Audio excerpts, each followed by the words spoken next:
Një deklaratë e fortë nga zëvendës presidenti amerikan J.D. Vance ka tronditur skenën ndërkombëtare duke i dhënë Kievit një ultimatum të qartë: pranoni marrëveshjen për paqe me Rusinë ose SBA do të tërhiqet nga procesi.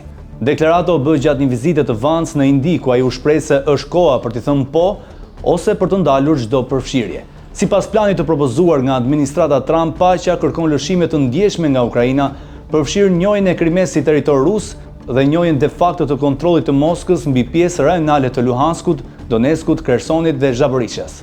Ukraina gjithashtu do të heqë dorë nga aspirata për antarësim të NATO-s, megjithatë mund të avancojë drejt Bashkimit Evropian.